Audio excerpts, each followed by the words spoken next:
Boa tarde a todos e todas. Prazer estar aqui com vocês. Mais um congresso no marco da Expo Zibram. Meu nome é Rodrigo Perpétuo, eu sou o secretário executivo do ICLEI América do Sul. O ICLEI, que é talvez a maior organização que reúne governos subnacionais do mundo todo em prol do desenvolvimento territorial e urbano sustentável, com sede na Alemanha. Eu dirijo o capítulo, o escritório do ICLEI para a América do Sul, e vou exercer o papel de moderador desse painel de cidades inteligentes e sustentáveis, ao lado dos palestrantes que estão aqui comigo, a Stella Goldstein, diretora da SG Consultoria Socioambiental e consultora para a recuperação de áreas degradadas, recursos hídricos, desenvolvimento urbano, saneamento, meio ambiente, uma querida amiga de outros carnavais, muito conhecedora das questões do desenvolvimento territorial e urbano sustentável, e o Luiz Cláudio Campos, sócio-líder de governo e infraestrutura da EI, possui mais de 25 anos de experiência em projetos de infraestrutura, coordenando equipes multidisciplinares na região. Quero agradecer ao IBRAM por organizar mais uma vez um painel sobre desenvolvimento sustentável, cidades inteligentes, na pessoa do seu diretor Alexandre Melo. Nós vamos nos organizar da seguinte maneira: cada palestrante, e esse é um painel onde o moderador também é palestrante, vai ter uma fala inicial de 15 minutos e depois nós vamos abrir para vocês fazerem perguntas para os três palestrantes ou cada um de nós de maneira direcionada. Vocês podem usar os devices tecnológicos para encaminhar a pergunta. Eu vou ver aqui no tablet e vou fazer uma curadoria para agrupar aquelas que sejam parecidas e otimizar o nosso tempo para atender o maior número de perguntas possíveis. Então, a primeira palestrante vai ser a Stella. Quero convidar a Stella para a sua intervenção. Stella, você tem 15 minutos. Tá me ouvindo? Bom, obrigado pelo convite. Estou aqui contente de poder dialogar com vocês sobre isso. Esse é um tema que interessa diretamente a atividade produtiva, não só a governos e não só a sociedade civil, e interessa também muito diretamente a mineração. As empresas de mineração têm vínculo necessariamente com esse tema. E vários dos assuntos que vêm sendo discutidos aqui ao longo dos dias e mesmo hoje mostram isso muito claramente. Então, a primeira pergunta que a gente tem que fazer, e eu tenho uma série de perguntas, mais do que respostas. A primeira pergunta é: o que são cidades sustentáveis e inteligentes? Quando que uma cidade é sustentável? Quando é que eu posso dizer, está aí, pronto, essa é uma cidade sustentável? E como nós não temos cidades sustentáveis ainda, a pergunta seguinte é: como é que eu gero, como é que eu faço uma migração, uma transição para a sustentabilidade? Isso me leva a outras tantas perguntas. O que são cidades sustentáveis? Bom, eu tenho que saber lidar com resíduos sólidos. Agora, lidar com resíduos sólidos é uma coisa que não compete só à cidade, que tem lá os seus operadores, concessionários de sistemas e serviços de coleta e destinação de resíduos sólidos. Mas obriga a uma organização, uma mobilização muito mais ampla no país todo, com normas para design sustentável e reutilização, para discussão de logística reversa, para discussão de economia circular, e isso vai muito além do que qualquer município pode fazer sozinho. Eu preciso, para ter sustentabilidade, ter segurança hídrica. Isso implica não só em ter boas operadoras dos serviços de saneamento, água e esgoto, coleta, tratamento de efluentes, universalização do abastecimento, mas eu tenho que ter reuso de água, eu tenho que ter proteção de mananciais. O caminho para a proteção, para a segurança hídrica é muito amplo. E, além disso, eu preciso cuidar de drenagem. Drenagem envolve uso do solo, envolve habitação social, envolve uma mudança cultural nos padrões de projetos. Caso contrário, eu não tenho controle de enchentes, inundações e não tenho paisagem que garanta a água. Vários desses itens podem ser englobados em uso do solo, né? Mas aí ele abre para outros tantos. Cada um desses itens eu posso tratar como um fractal. Eu falo dele e ele se desdobra em N outros. Recuperação de áreas degradadas, gerar novas áreas permeáveis e verdes, agricultura urbana, controle de áreas sensíveis, etc, etc. Mas não é só, eu tenho mais. Eu tenho que pensar em mobilidade e logística. E isso implica em infraestrutura, mas também em desenho urbano.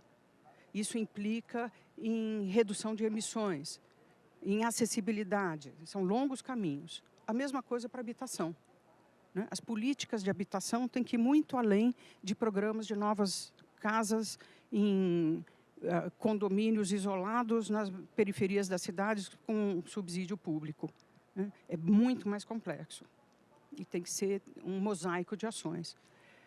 Regeneração de áreas degradadas, que já foi falado aqui, é a única forma que eu posso enfrentar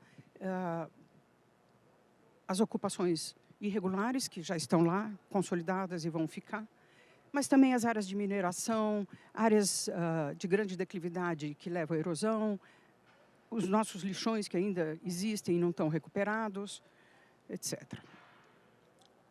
Tem que trabalhar com a questão de energia limpa, de controle da demanda na produção e operação de edificações, no transporte, que é um outro tema que já foi falado, e resolução de conflitos, que é um caminho de chegar a uma sociedade mais justa, inclusiva, e que implica em grandes mudanças culturais nesse tempo de violência extrema que a gente está vivendo. Ruído, enfim, isso aí não tem fim. Biodiversidade é outro tema que se desdobra em outros tantos. E eu tenho que garantir hábitats para a biodiversidade.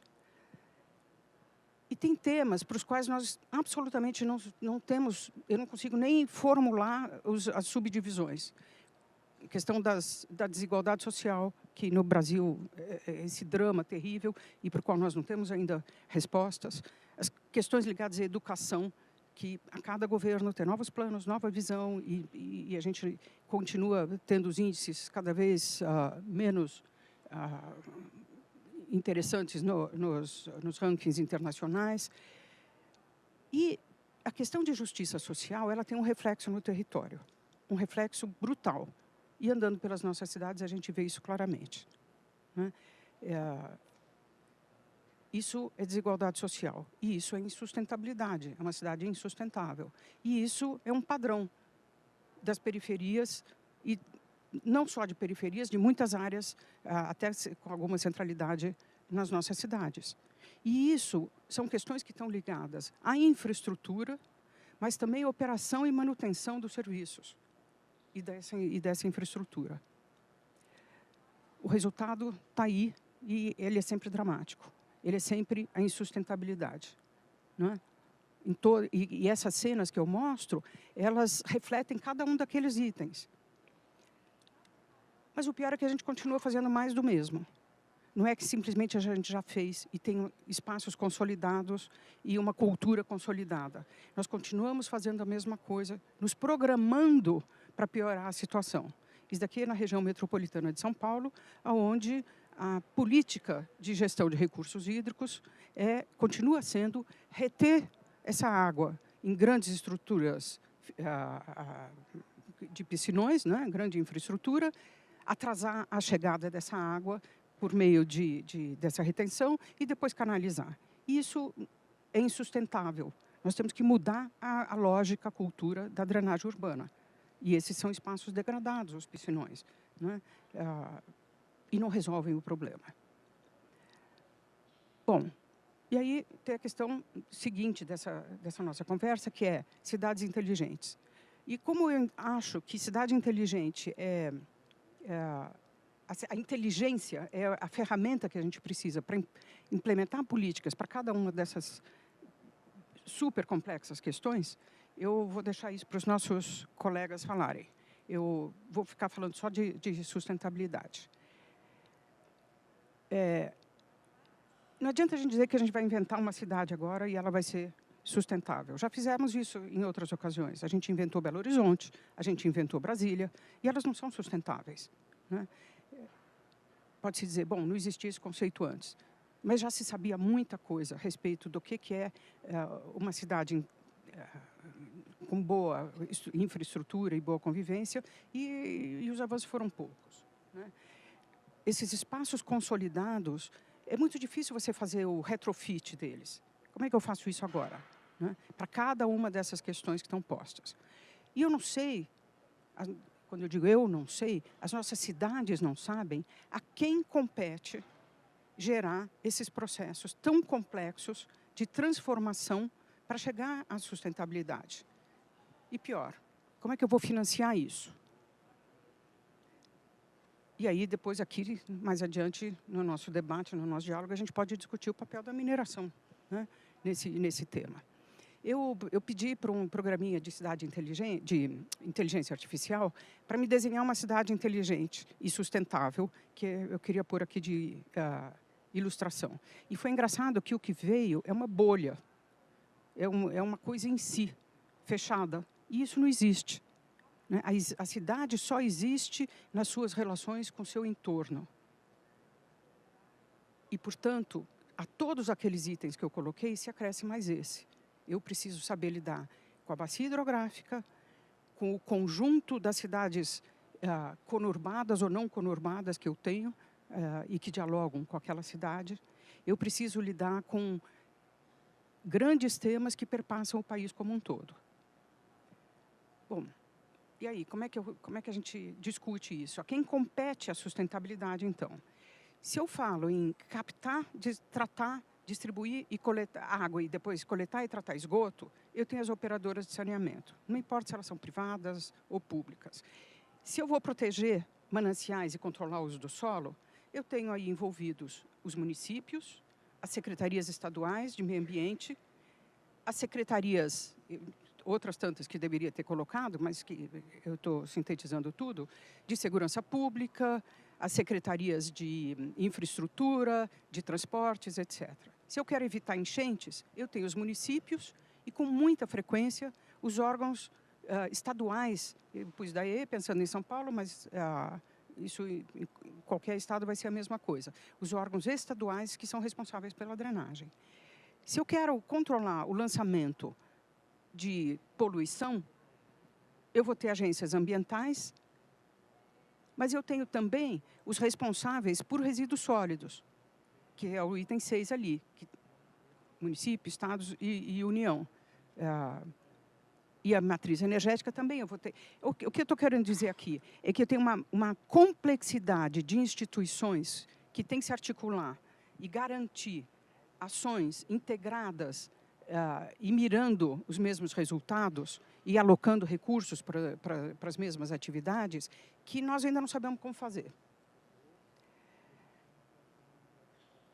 E, portanto, recuperação do território, proteção de mananciais, recuperação de águas poluídas, controle de demanda de recursos naturais, mobilidade sustentável. Cada um desses itens tem conflitos de interesse que são inerentes a eles.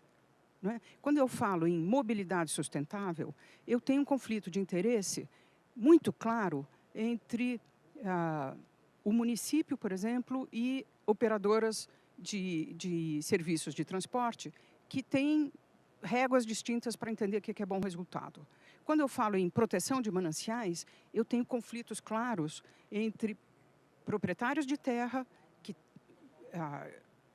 com frequência, não encontram canais legais e permitem a ocupação, população de baixa renda que não encontra financiamento e subsídio suficiente para adquirir no sistema regular moradias, entidades ambientalistas, são conflitos de interesse. E quem é que vai gerenciar esses conflitos e aonde eu vou encontrar financiamento para dar conta de resultados significativos, né?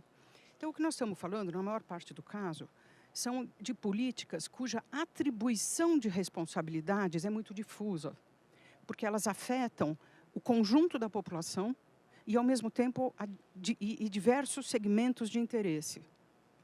Então, nós não temos interlocutores institucionais para isso. É muito claro a gente falar isso quando a gente fala, é o que está posto aí, em carga difusa de poluição, que é aquela carga de poluição que é lançada nos rios a cada chuva. Desde lixo que ficou parado, poluição que pousou e a chuva lava, óleo de carro, material de erosão de obras 1000. E trabalhar focar num interlocutor isoladamente não resolve o problema. A gente precisa ter um leque de interlocutores para dar conta do problema. Essa questão se torna ainda mais complicada quando eu tenho cidades conurbadas, quando eu tenho regiões metropolitanas, onde os interesses dos municípios também, com frequência, colidem. E é muito difícil chegar a bons resultados se eu não tenho autoridades metropolitanas. Bom, então, o primeiro exercício, o primeiro aprendizado é que eu tenho que ter metas comuns, que vão além das missões institucionais. Se eu tenho a missão institucional como Secretaria de Infraestrutura, por exemplo, e tenho que cuidar da drenagem, se eu não dialogar com quem é responsável por habitação social e garantir que as áreas de beira de córrego vão estar desocupadas, com a área de meio ambiente, garantir que eu vou ter parques lineares, com a área de planejamento de uso do solo, que vai indicar padrões de ocupação. Se eu não tiver esse diálogo com objetivos comuns, e muito raramente a gente tem, eu não vou alcançar um resultado interessante para a sustentabilidade. Eu vou ter como resultado uma obra, eventualmente, e ela não resolve o assunto. Ela simplesmente não dá conta. Esse assunto aparece de novo dali a pouco tempo. E não basta as ações do poder público. Eu preciso envolver com os mesmos objetivos, as mesmas metas, agentes públicos e sociedade. E isso também não é nada simples. Então, esse mosaico que a gente tem aqui, ele é interessante pelo seguinte: ele mostra que eu não tenho nenhum tema que sozinho monte a figura adequadamente. E que nenhum deles existe sem todos os outros. Eu posso pegar qualquer um deles aí. Deixa eu pegar, por exemplo, ruído. Eu não vou resolver o problema de ruído se eu não tiver um projeto de educação que envolva isso. Se eu não tiver um projeto de resolutibilidade de conflitos que resolva isso. Eu não vou trabalhar urbanização de favelas sem pensar em segurança hídrica. E aí eu tenho alguns em branco, outros não preenchidos, porque isso aí é sem fim. E cada um deles se divide em dezenas de outros pequenos fragmentos de temas que têm que ser equacionados para dar conta do assunto. Então, estabelecer novos objetivos para garantir viabilidade técnica obriga a pensar quem vai implementar o quê. Como que eu divido custos e responsabilidades num novo padrão que nós não temos hoje. E, principalmente, quais são os modelos legais, institucionais e financeiros para dar conta disso. Porque o que nós temos, a estrutura de governo que nós temos, o modus operandi dos nossos governos não dá conta disso. E eu não posso pensar em resolver isso a curto prazo. Eu tenho que ter continuidade de políticas públicas. E isso é sempre uma dificuldade nas nossas cidades, nos nossos estados, no país. Eu vou ter agora eleições municipais e isso pode implicar em rever metas acordadas até agora há pouco.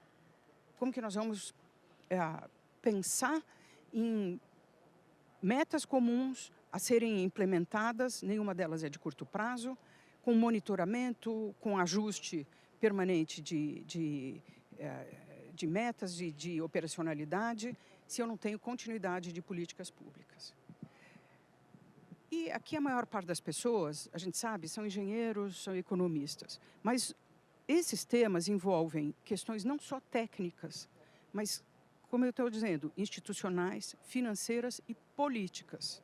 E políticas implica em processos de comunicação, com foco em reestabelecer um pacto, ou estabelecer um pacto pela sustentabilidade. Então, nós estamos aqui buscar novos padrões, não só de tecnologia e de engenharia, mas de gestão, que tenha origem e numa discussão sobre qual é o espaço urbano que a gente precisa, como nós vamos utilizar os recursos ali. E aí esse desafio, que é o desafio da articulação entre os entes públicos, está posto. E nós ainda não sabemos como resolver. O dinheiro da União, que vai para município, não tem foco nessa articulação, no envolvimento dos estados. E a gente vê isso o tempo todo. Dinheiro dos municípios que é aplicado sem conversar com o que tem que ser feito pelo Estado, etc. Essa busca de novos caminhos tem que ser feita porque a gente não tem receituário para a sustentabilidade. A gente e também não tem experiências para copiar. Nós vamos ter que inventar esse caminho, né? E aí, de novo, um impasse. A nossa Constituição define que os municípios têm autonomia para a tomada de decisão, para a definição e implementação de políticas. Mas a gente está vendo que, e aquele mosaico mostra claro, que essa articulação e a definição de metas comuns é absolutamente necessária para dar conta do que é responsabilidade comum, né, na sustentabilidade. E isso é um dilema que nós também não sabemos como definir, como repartir as responsabilidades, como repactuar os objetivos e definir estratégias de transição que deem conta de modelos financeiros também, né? Vamos ter que inventar esse caminho e trabalhar discutindo em comum é fundamental. Pensar novos modelos institucionais e financeiros. Isso implica em novos padrões de governança. E eu acho que é essa a primeira discussão que nós temos que fazer. Como que nós vamos chegar a um padrão de governança para as nossas cidades, para os nossos temas setoriais, que permita as transformações que a gente está buscando. Obrigada.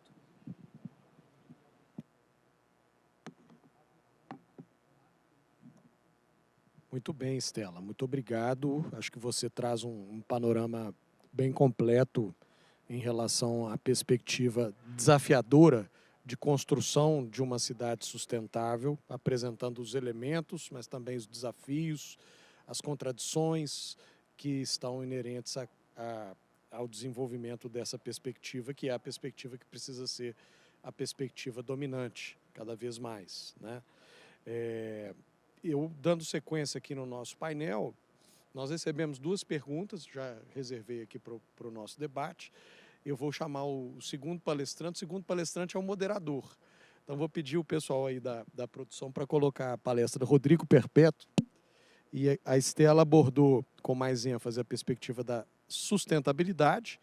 Eu vou trabalhar o outro elemento, que é o elemento da inteligência. Claro que as duas coisas também estão vinculadas.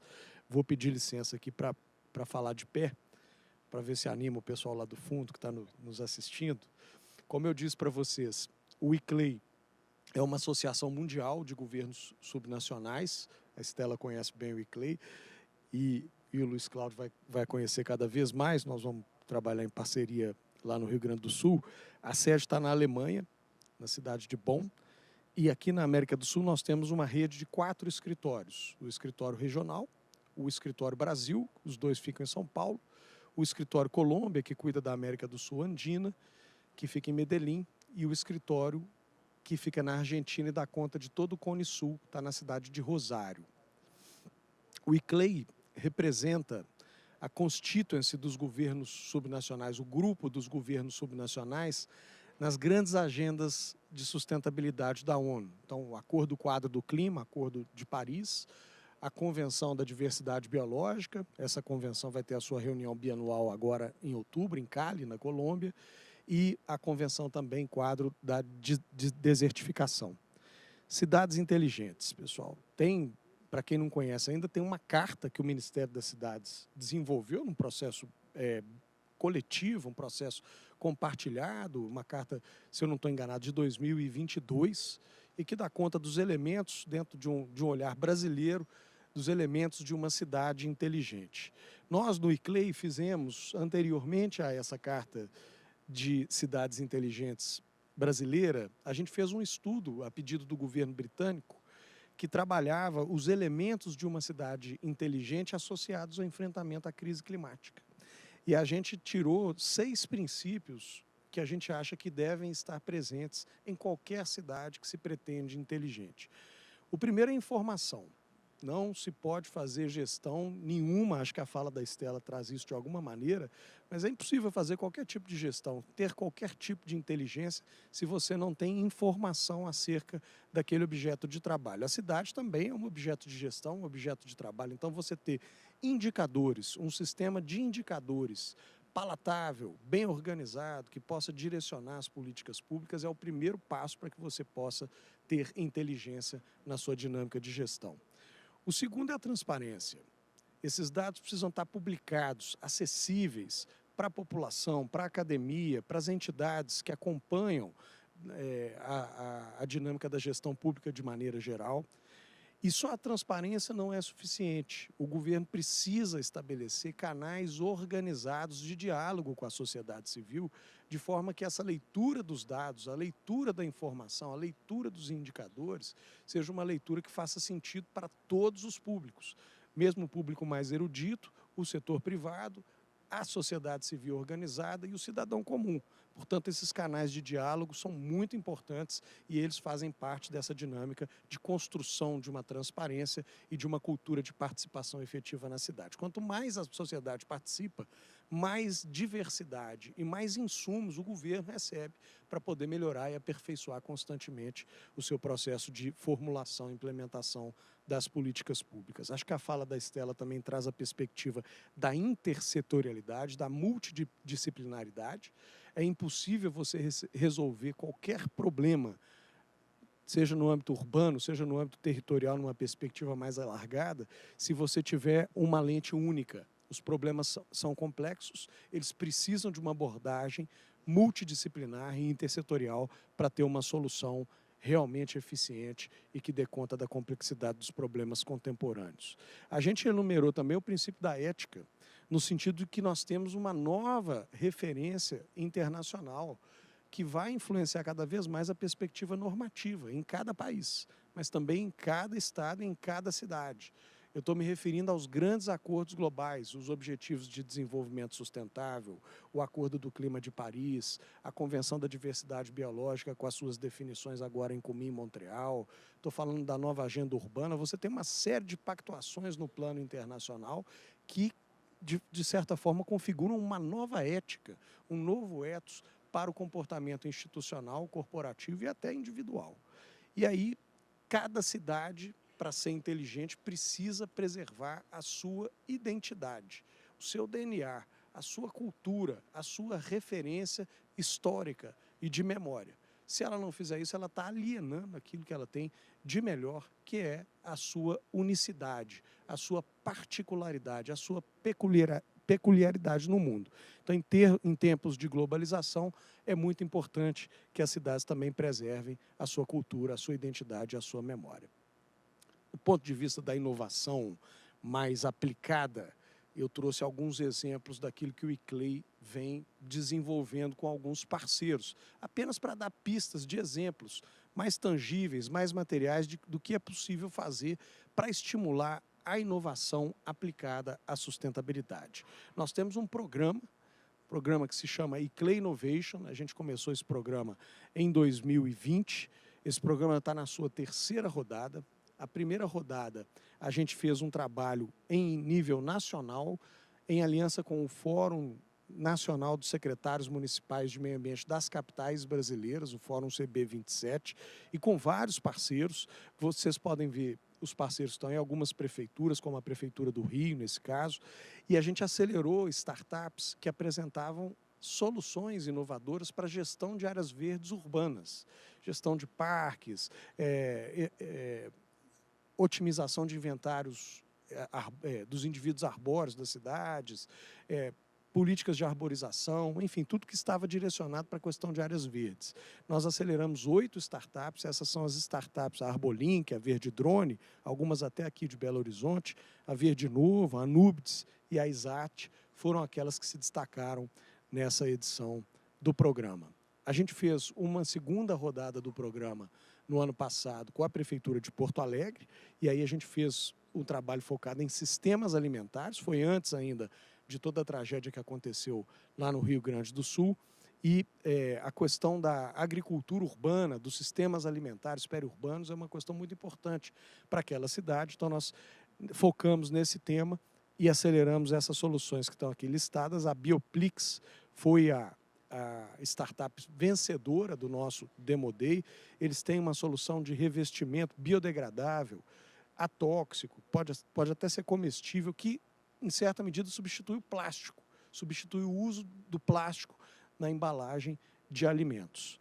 E aqui está um pouco das soluções das outras startups que participaram também até o final do nosso programa de aceleração, desde fazendas urbanas, como a Fazendas Bioma, até a utilização de resíduos da produção de azeitonas, né, ou de olivas, como a Olive prefere chamar, passando até para a perspectiva da regulamentação e formalização do pequeno produtor agrícola para que ele possa acessar todo o sistema de financiamento e também de participar do processo de compras públicas. Nós estamos, nesse momento, com o edital aberto, também com a Prefeitura de Porto Alegre, dessa vez para ajudar a fortificar a resiliência do território da capital sul-rio-grandense. Nós estamos buscando startups que tenham soluções que sejam aplicáveis na perspectiva de implementação de soluções baseadas na natureza. Então, não estamos procurando só empresas que produzem software, mas também empresas de arquitetura e urbanismo que tragam soluções urbanas inovadoras e que estejam aí na fase de prototipação e desenvolvimento da sua empresa, na fase intermediária ou na fase inicial. A gente fez também uma parceria com o Google e essa parceria permitiu trabalhos na cidade de Porto Alegre e de Curitiba. Foram 2 anos de trabalho, nós investimos R$600 mil em cada uma das cidades e a gente trouxe soluções interessantes em cada uma delas. No caso de Porto Alegre, nós trabalhamos a perspectiva de critérios de construções sustentáveis aplicadas a escolas públicas, e aí a gente instalou em uma escola da capital do Rio Grande do Sul uma usina fotovoltaica para inspirar a capital a fazer isso, e outras cidades também já têm feito, mas fazer isso em maior escala, e também biodigestores para aplicar o conceito de circularidade na dinâmica da própria escola. Então, aqui, aproveitamento de resíduos acaba gerando insumos para as hortas da própria escola, além de gerar em pequena quantidade energia elétrica, que nesse caso abastece o fogão da cozinha escolar.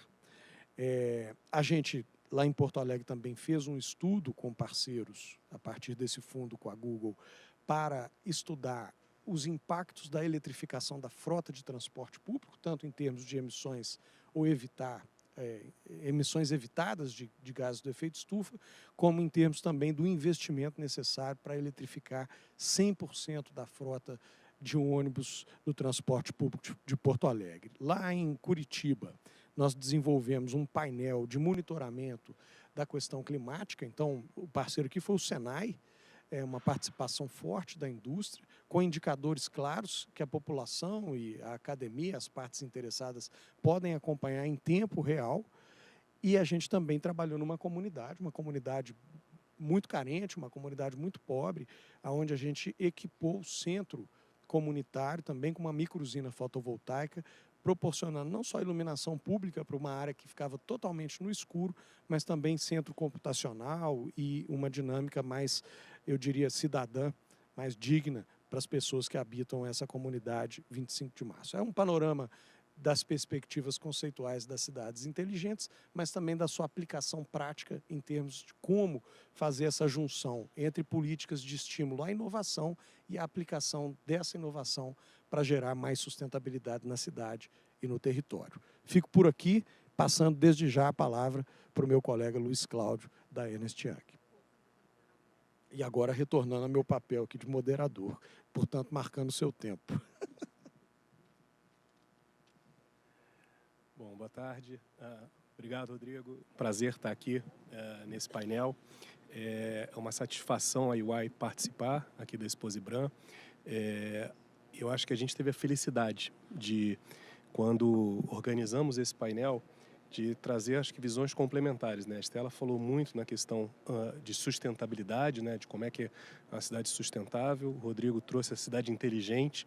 E o que eu busco aqui no meu painel é justamente como é que eu trago os conceitos de cidade inteligente e sustentável aplicado às cidades mineradoras. Ou seja, como é que esses conceitos podem reverter para as cidades mineradoras, pensando no momento que a gente fala o day after, após o ciclo de vida da mina se exaurir, como é que essas cidades podem se preparar para serem inteligentes e sustentáveis dentro de uma visão de curto, médio e longo prazo. Então, no meu painel, eu vou passar, sim, por alguns conceitos. É esse daqui. Bom, então, acho que o primeiro ponto aqui, em relação à cidade inteligente e sustentável, já pensando dentro da realidade da mineração, é que a cidade, a gente sempre tem que imaginar o seguinte: o Brasil, ele é um país nitidamente urbano. Mais de 80% da população do país vive em cidades, ou seja, a vida das pessoas, a atividade econômica ocorre, na sua maioria, nas cidades. Então, pensar nas soluções para as cidades traz um impacto enorme para o país. Então, quando se trata das questões do desenvolvimento das cidades, pensando tanto a questão de cidade inteligente e sustentável, a gente procura primeiro, pensando com uma visão de desenvolvimento econômico, primeiro na questão da cidade inteligente, aonde ela deve combinar o uso de tecnologia para aprimorar a eficiência dos serviços urbanos, trazendo como principal beneficiário quem? O cidadão. O usuário, o cidadão, tem que ser o principal beneficiário. Como é que eu vou utilizar todas as ferramentas que estão disponíveis beneficiando o cidadão? Quer seja através de conectividade, quer seja o uso da informação, Big Data, como é que isso pode gerar informação e melhorar a resolução de soluções e serviços para o cidadão. O próprio planejamento urbano, como é que eu vou imaginar e como é que eu vou pensar o desenvolvimento da cidade no longo prazo. E nós temos um exemplo que nós nos envolvemos no plano diretor de Porto Alegre, onde toda a parte de tecnologia, toda a parte inclusive de inteligência artificial, foi utilizado para suportar o planejamento urbano e as decisões que foram levadas para Porto Alegre. Pensar na atividade econômica, ambiente regulatório, ou seja, como é que todo o arcabouço regulatório da própria cidade, dentro de um próprio plano diretor e também de serviços regulados, podem impactar a qualidade de vida do cidadão, e a infraestrutura, trazendo sim os aspectos de sustentabilidade, uma infraestrutura verde que possa trazer um impacto positivo para a sociedade, porque, mais uma vez, mais da metade da população, a gente tem um número aqui, 116 milhões de pessoas, elas moram em 300 cidades. Então, existe essa concentração de população que tem esse impacto dentro do seu dia a dia. Por sua vez, as cidades mineradoras, elas têm uma questão, como eu comentei. Elas têm uma dependência, na sua grande maioria, de uma atividade de capital intensivo que gera recursos para aquela cidade, porém, essas cidades ficam expostas no risco da diminuição da atividade econômica quando, ao fim do ciclo da atividade de mineração. E quais são as alternativas que nós temos enxergado e temos dialogado, sim, com algumas cidades, com alguns municípios, para pensar esse day after, esse momento após o ciclo de vida da mineração. Primeiro, diversificação econômica. Pensar efetivamente qual é a vocação econômica, qual a atividade que aquela cidade, aquele município pode capturar de forma a pensar num período de transição, quando acabar o fim da mineração, e que essa atividade possa trazer sustentabilidade para a cidade, para o município. E aí o conceito que eu utilizo de sustentabilidade até expandindo o que a Estela colocou aqui, é uma sustentabilidade em 3 pilares. Primeiro, a sustentabilidade ambiental, ou seja, que é fundamental, ou seja, dentro da nossa realidade, trazer os aspectos ambientais. Sustentabilidade financeira, que possa gerar emprego, renda, geração de impostos, porque é aí que você, de fato, consiga ter uma cidade que seja sustentável do ponto de vista financeiro. E sustentabilidade econômica e social, trazendo o aspecto de justiça social, que já foi muito bem colocado pela Estela e pelo Rodrigo. Então, pensar e planejar a diversificação econômica é, de fato, uma ação que é necessária dentro dos aspectos de sustentabilidade. Um outro aspecto é a modernização do ambiente regulatório, ou seja, as cidades, na medida onde a maioria da população vive nessas conurbações urbanas, elas são dependentes de regulação da própria prefeitura em relação ao regramento do espaço, através do plano diretor, lei de zoneamento urbano, serviços regulados, serviços concessionários, serviços públicos. E modernizar e ter um ambiente regulatório é, sim, uma qualidade necessária para a atração de investimentos. Aí, já falando em relação ao papel do investidor, o investidor ele se sente confortável em tomar decisão de investimentos aonde existe um controle dos riscos.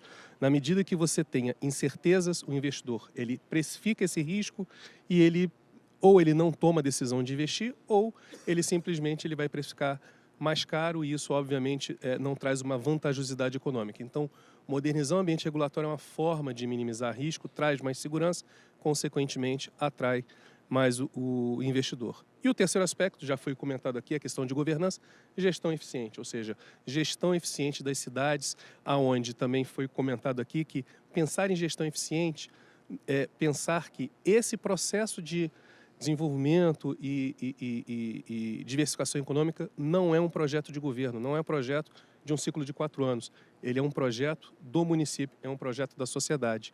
E aí por isso que a gestão ela tem que engajar o cidadão em todas as partes relacionadas desde o início, porque aí pode ter o ciclo de 4 anos, pode ter 8 anos, mas existe uma visão muito clara de qual é o objetivo da cidade, com uma gestão absolutamente compartilhada e transparente.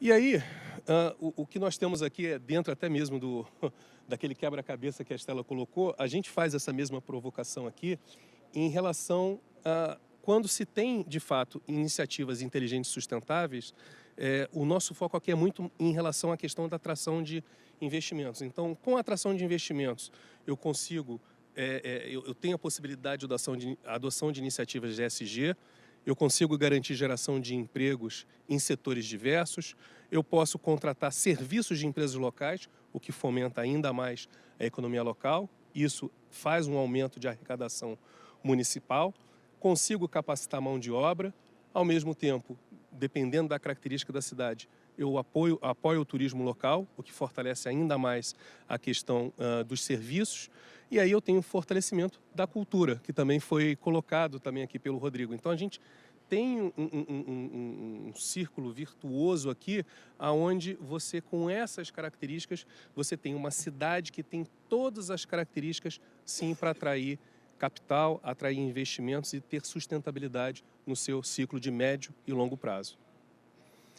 E aí também, dentro das provocações que nós fazemos em relação ao futuro dessas cidades, algumas perguntas que ficam em relação a essa visão, né, de futuro dessa cidade inteligente e sustentável. Primeiro, em termos de potencial do município, qual é a vocação econômica do município, para além das atividades de mineração ou a indústria intensiva, ou seja, onde pode ser explorado? Essa é uma pergunta que precisa ser feita pensando no longo prazo. Indo para o direcionamento estratégico, como fomentar o desenvolvimento econômico, social e ambiental na região, por meio de estratégias inteligentes e integradas. E as iniciativas? Quais são as ações prioritárias? Porque, obviamente, quando se tem as discussões em relação a planejamento estratégico, existem os mais variados cenários, mas é importante priorizar quais são aquelas ações que conseguem trazer um impacto maior com um esforço menor e trazendo um benefício maior para a população. E alavancar, assim, o desenvolvimento regional no curto, médio e longo prazo. Então, são perguntas que isso deve ser direcionado pelo governante, ou seja, o governo deve direcionar essas perguntas e engajar toda a sociedade para que, a partir dessas respostas, possam pensar nessa visão de futuro da cidade. E com relação ao ciclo de investimentos, na nossa visão, a cidade mineradora ela precisa ter esse foco em relação a ter essas respostas para essas perguntas. Obviamente que as respostas vão depender a partir de cada característica de cada cidade, mas é sempre importante fazer essas perguntas e ter uma visão clara de onde é que a cidade quer ir, para que você possa ter, de fato, um ambiente de negócio diversificado, que você não fique dependente apenas de uma atividade que em algum momento vai se exaurir. E aí alguns exemplos que nós apontamos que as cidades têm, de uma forma geral, levado adiante de forma a estar mais preparada para receber investimentos. Por exemplo, iluminação pública, ou seja, investir em iluminação pública, de uma forma geral, você traz uma questão de maior segurança dentro do espaço urbano.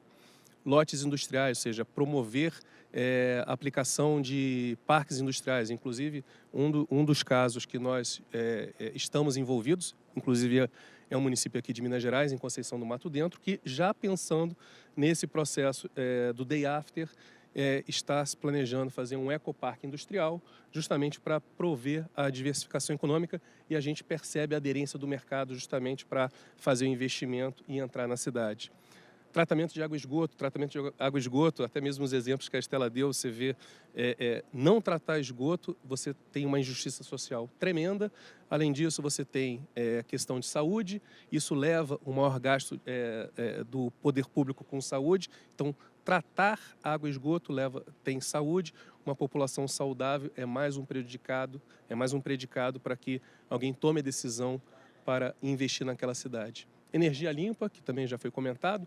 Resíduos sólidos urbanos, que também, dentro do próprio novo marco do saneamento, tem um tratamento em relação a buscar resolver a questão dos problemas dos lixões, as questões de como tratar. Eu acho que tem uma questão de resíduos sólidos que ainda precisa ser equacionado, que é exatamente a forma de pagamento, como é que isso se dá, porque diferentemente de iluminação pública, onde se tem COSIP, existem mecanismos de contas específicas para garantir a financiabilidade. Em resíduos sólidos isso ainda não está totalmente equacionado, mas eu acredito que a gente está num caminho onde resíduo sólido também vai buscar uma solução no longo prazo. Além de toda a parte imobiliária, ou seja, ter uma lei de zoneamento, um plano diretor adequado, que você consiga ter a previsibilidade para que você possa ordenar a cidade, consequentemente, atrair investidores. E segurança, que pode estar relacionado com iluminação pública, ou seja, muitos projetos de iluminação pública, hoje você já tem, além da iluminação pública, você tem CFTV acoplado, você tem Wi-Fi, então você tem formas de trazer um ambiente mais seguro, e obviamente isso também atrai o investidor para um investimento naquela cidade. E aí existem diversas formas, como o governante ele pode fomentar esse tipo de projeto, como o governante ele pode propiciar investimentos em alguns desses setores.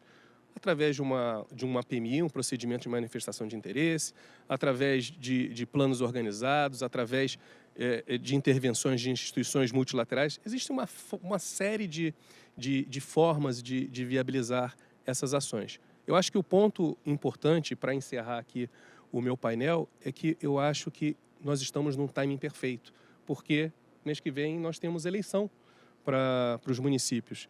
E justamente levar, e eu acho que o IBRAM tem um papel muito importante, inclusive de fomentar essas discussões para os novos prefeitos, ou seja, ou novos prefeitos ou aqueles prefeitos que entrem no novo mandato, é fundamental. Porque hoje uma série de municípios recebem recursos volumosos do CEFEM e não necessariamente fazem o uso adequado desses recursos. E, mais uma vez, o recurso mineral, em algum momento, vai se exaurir. Então, a cidade tem que pensar lá na frente qual é o legado que vai deixar para a sociedade, qual é o legado que vai deixar para a sua população. E fomentar essa discussão exatamente nesse momento de passagem para os novos prefeitos, entendo que é um ponto muito importante e que deveria ser aproveitado pelo IBRAM, pelas próprias cidades, enfim, pela sociedade como um todo. Era isso. Obrigado. Muito bem, Luiz Cláudio, muito bem. Muito obrigado pela sua apresentação, trazendo os elementos de prosperidade de uma cidade minerada, de um território minerado, a partir dos recursos que ela ofere na medida em que libera o seu território para essa extração, né? Acho que você traz os elementos muito pertinentes em relação a isso. Traz o exemplo de Conceição de Mato Dentro. O prefeito Zé Fernando está aqui ao lado, acabou de apresentar o Fundo Soberano da cidade. O ICLEI trabalha também em Conceição do Mato Dentro, né? A gente apoia o desenvolvimento do Plano de Ação Climática da cidade, em parceria com a Anglo América, justamente a mineradora que tem ali uma planta produtiva, que é um bom exemplo, né, dessa cidade que está realmente preocupada com essa transição. O Sebrae Minas tem um projeto de reconversão produtiva de territórios minerados, que abarca mais ou menos 15 cidades. Esse projeto é compartilhado com o governo de Minas. O ICLEI é uma das instituições, são mais ou menos 15 instituições parceiras. O ICLEI é uma das instituições também que apoia e participa desse projeto. Bom, nós temos já algumas perguntas, eu vou começar a facilitá-las. Por enquanto, nós acolhemos todas, né? A Amanda estava me explicando que o moderador pode descartar algumas perguntas. Eu, por enquanto, não descartei nenhuma. Tem um pedido da Letícia, viu, Amanda, para disponibilizar as apresentações. Então, se tiver um site ou algum lugar onde as apresentações vão ficar disponíveis, depois você me fala aqui que eu informo aqui para a turma. E aí tem algumas perguntas. A primeira delas, eu vou querer escutar o Luiz Cláudio e a Estela e também vou dar alguma contribuição, exemplos de cidades sustentáveis. Queria que vocês trouxessem algum ou alguns exemplos para vocês de cidades sustentáveis.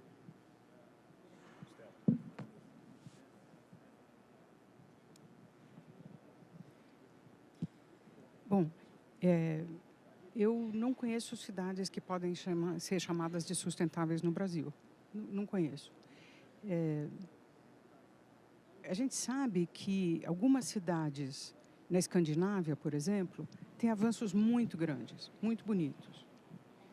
Mas, por outro lado, eu diria que são cidades que, por exemplo, da Noruega, que são sustentadas pela exploração de petróleo em outras regiões. Então, é uma sustentabilidade artificialmente construída, porque ela depende do insustentável em outros lugares. Então, essa é uma dificuldade muito grande que a gente tem, né? Mas são bons exemplos de práticas bem-sucedidas, e a gente pode, sim, aprender com eles. Mas não pode aplicar diretamente, de forma automática, aqui. A começar por uma questão que está naquele mosaico de itens, que é a desigualdade social, né? A imensa desigualdade social que nós temos no Brasil, ela se reflete no território. O território espelha essa desigualdade. E nós não vamos conseguir sustentabilidade tendo tamanha discrepância na distribuição de renda do país. Porque não é só no território que isso fica claro.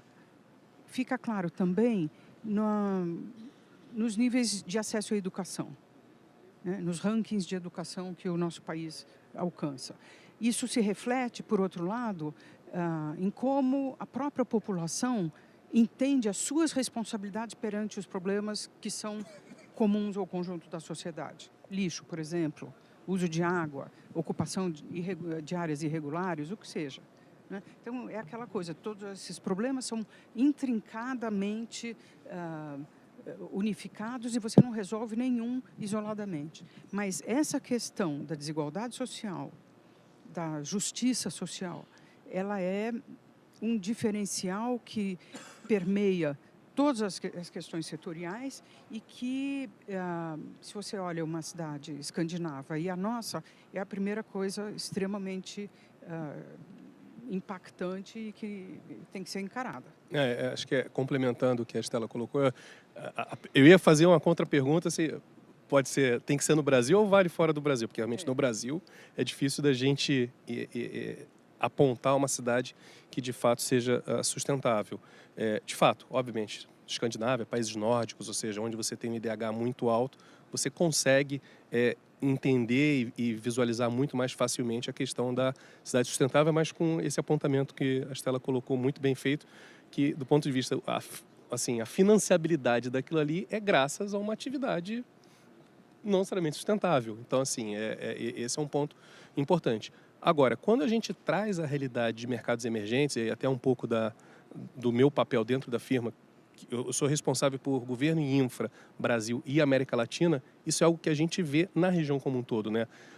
A América Latina é claramente um mercado emergente, onde a gente tem realidades distintas, sim, em termos da questão da sustentabilidade, onde você tem países mais avançados na questão de sustentabilidade, outros nem tanto, mas eu acho que o Brasil está ali no meio termo, ou seja, não estou querendo dizer que a gente está numa posição super confortável, não, mas sim, eu vejo avanços na agenda de sustentabilidade no país, não só na questão do discurso, mas através de ações, pequenas ações, algumas setoriais, e aí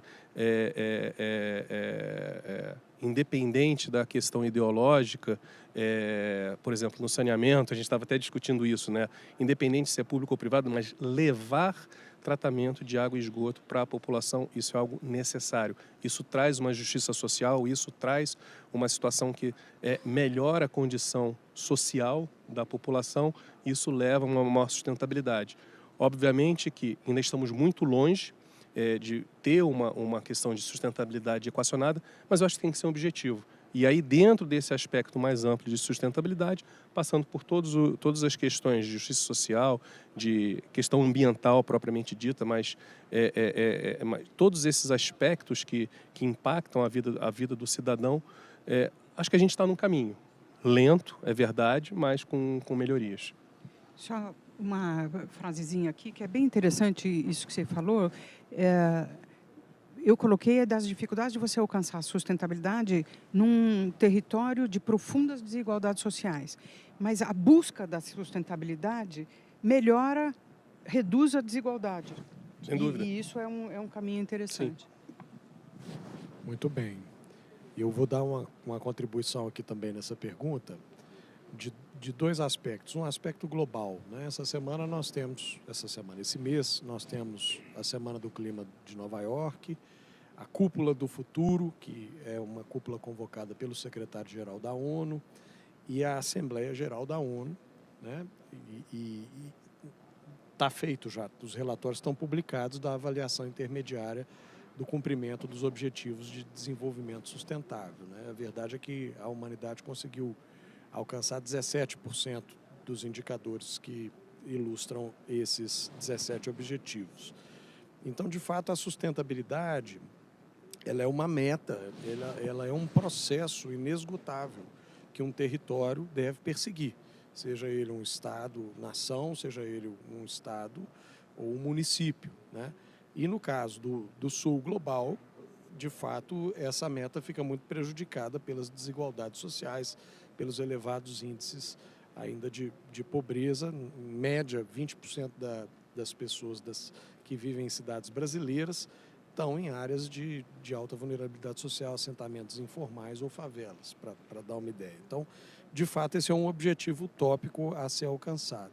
Dito isso, os indicadores estão aí, né? Você tem um estudo do IPEA que traz cada indicador para cada objetivo, são 169 indicadores na dinâmica dos ODS, que permitem que cada cidade acompanhe o seu avançar rumo à sustentabilidade. A ISO, aqui a ABNT no Brasil, tem uma norma de cidades inteligentes e sustentáveis. Então, a cidade que quiser usar os indicadores ISO que estão refletindo os indicadores do ODS também pode se organizar para perseguir esses indicadores. Eu deixo dois exemplos. Niterói, no Rio, uma cidade que realmente tem feito uma transformação. Não é sustentável porque tem os componentes de pobreza, desigualdade, os desafios inerentes a uma cidade brasileira, latino-americana. Mas está no caminho certo. Áreas protegidas bem cuidadas, recursos hídricos em recuperação bem cuidados, uma gestão muito cuidadosa em relação ao desenvolvimento sustentável. E Campinas.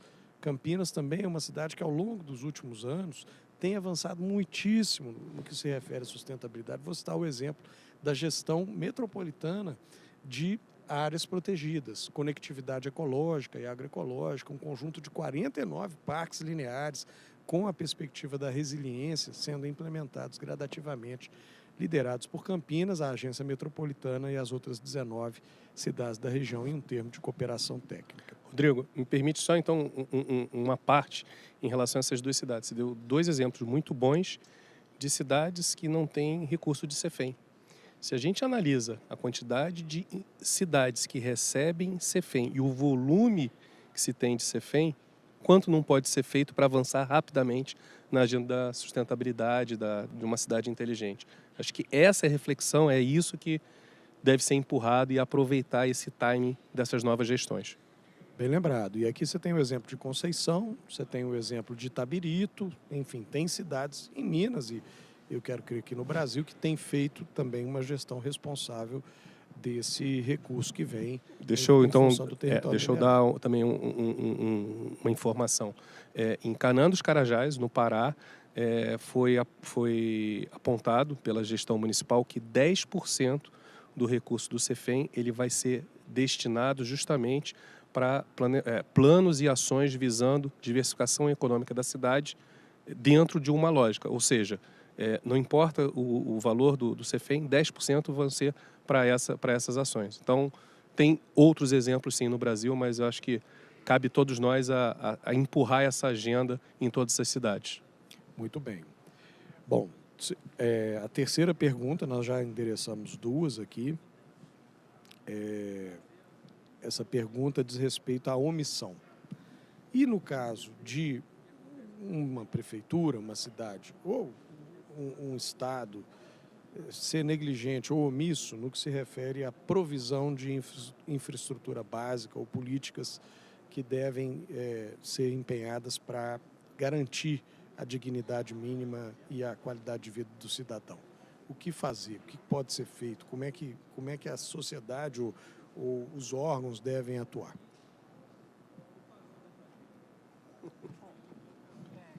Nada simples. Essa pergunta tem muitas respostas possíveis, mas a primeiríssima que me ocorre é o seguinte: outubro e novembro estão aí, é para votar direitinho. Quer dizer, o seu voto vai para candidatos que claramente indicaram metas sustentáveis, que claramente se colocaram como interlocutores da sociedade para enfrentar os conflitos e os dramas que estão postos no território. Então, e vereador? Alguém aqui lembra o que o vereador em que ele votou há 4 anos atrás fez por sustentabilidade na cidade? Eu acho pouco provável que as pessoas lembrem, porque, enfim, a gente não tem a prática de acompanhar aquilo que aqueles em quem a gente votou está fazendo de fato pelos compromissos que eventualmente mencionou. Então, essa é uma primeira coisa. Acho que eu ia comentar exatamente isso, mas além disso, obviamente, tem canais, ou seja, via Ministério Público, ou seja, você tem formas de levar essas questões, mas isso parte da mobilização da sociedade. A sociedade, ou seja, local, tem que entender se esse é um tema, se é uma pauta que não está sendo levada, tem que, primeiro, cobrar o seu vereador, fazer a pressão para que isso possa ser, de fato, exercido no nível da cidade. Não aconteceu. Ministério Público, para ter uma pressão já no âmbito judiciário e todas as esferas possíveis. Mas acho que a questão é mobilização da sociedade, sabendo daquilo que é necessário em termos de em termos de benefício da cidade e dos cidadãos como um todo. Perfeito, Stella, Luiz Cláudio. Eu não tenho reparos na resposta de vocês. Acho que está bem posta. Tem uma pergunta aqui sobre BH. E BH, e Belo Horizonte, está longe de ser uma cidade sustentável? Está no caminho certo? Mineiro é você aqui. Então, vou pedir licença para vocês, depois vocês me complementam. Eu, para quem está nos ouvindo aqui saber, fui muitos anos secretário municipal de Relações Internacionais da Prefeitura, conheço bem a estrutura e as dinâmicas de desenvolvimento da cidade. E eu diria que com todos os desafios que tem a nossa capital, com avanços e retrocessos, Belo Horizonte tem uma caminhada acima da média nacional. Isso a gente pode afirmar, com elementos muito interessantes de sustentabilidade. Tem um programa antigo na cidade que vai implementando aos poucos, às vezes fica mais esquecido. Ele já chamava Drenurbis na sua origem, já chamou Nascentes. É um grande programa de organização da drenagem, da macrodrenagem da cidade, a partir de parques lineares, fundamentalmente, né? Tem um programa que chamava Vila Viva e que trata de urbanização de vilas e favelas. O grande expoente desse programa é o aglomerado da Serra, onde a intervenção repara áreas de risco, tem o componente da habitação social, o componente das políticas sociais e a urbanização em sua completude.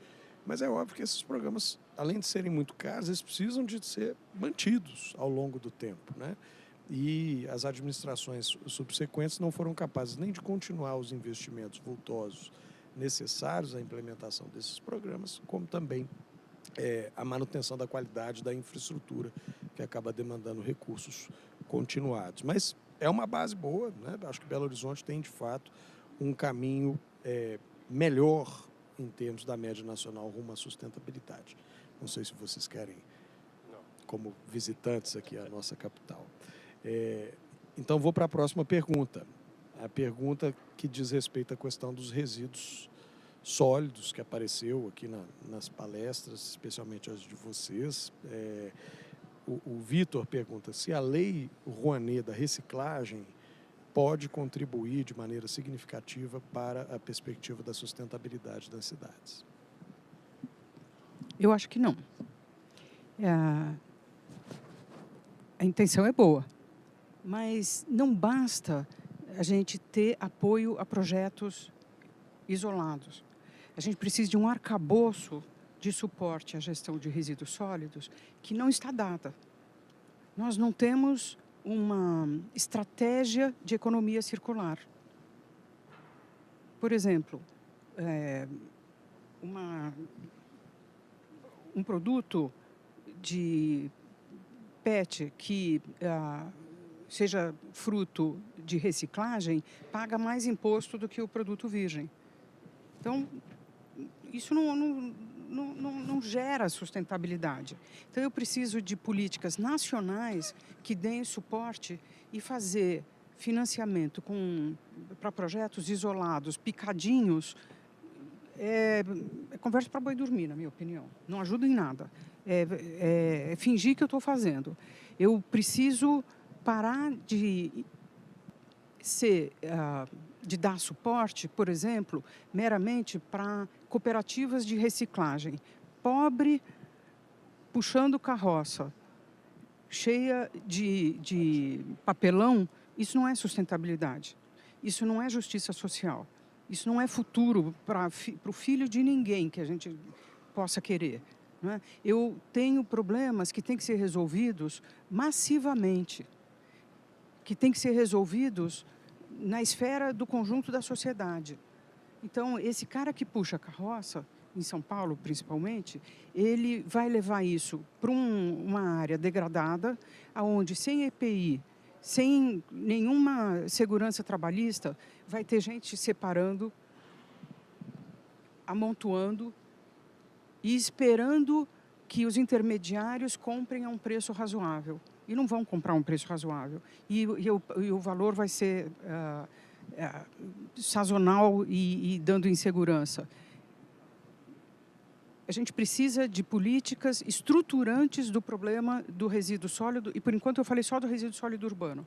Mas quando a gente fala em resíduos, a gente tem que falar do resíduo sólido urbano, resíduo da mineração, Sim. do resíduo industrial, do entulho, do resíduo de saúde. É uma variedade de assuntos que não adianta ficar pagando dinheiro picado para projetos que não têm continuidade depois no tempo, porque não se sustentam estruturalmente. Isso daí, para mim, é programa só para poder tirar fotografia depois da entrega do dinheiro. Perfeito, Stella. E, né, eu concordo 100% e eu acredito que a solução ela passa por uma questão regulatória, onde você consiga estabelecer de fato não só a responsabilidade, mas como, né? Como agir. E tem uma questão crítica, aí, trazendo o exemplo específico de resíduo sólido urbano, é a financiabilidade, a viabilidade financeira. Ou seja, como é que eu vou estabelecer critérios de cobrança para que eu possa fazer tratamento de resíduo, para que eu possa fazer, levar adequadamente para os aterros sanitários. E tem uma questão muito clara, e isso vai na questão de justiça social. Se você avaliar a quantidade de lixo gerada numa residência de classe média, média alta, comparado com o pobre, será muito mais lixo dentro dessa residência. Então, consequentemente, essa estratificação da população tem que pagar mais por isso. Então, assim, acho que isso é muito claro, e isso eu participo de fóruns da questão do setor de resíduos, isso está muito claro. A questão agora é o como. Como é que eu vou estabelecer? Isso vai ser dentro do carnê do IPTU, isso vai ser junto com a conta da água, ou seja, tem que criar um mecanismo para que a população entenda que sim, isso é necessário, precisa ser um serviço pago e ele começa a gerar o fluxo financeiro para dar viabilidade financeira e equacionar, pelo menos na largada, a questão dos resíduos sólidos urbanos. Essa é uma questão crítica. Essa é uma das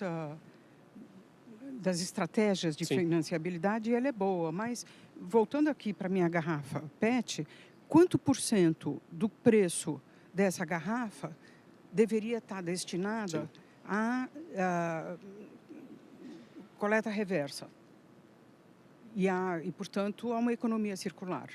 E como organizar a iniciativa privada, o gerador do resíduo, para que ele tenha a iniciativa de promover essa coleta. Sim. E reutilizar e reciclar. Muito bem.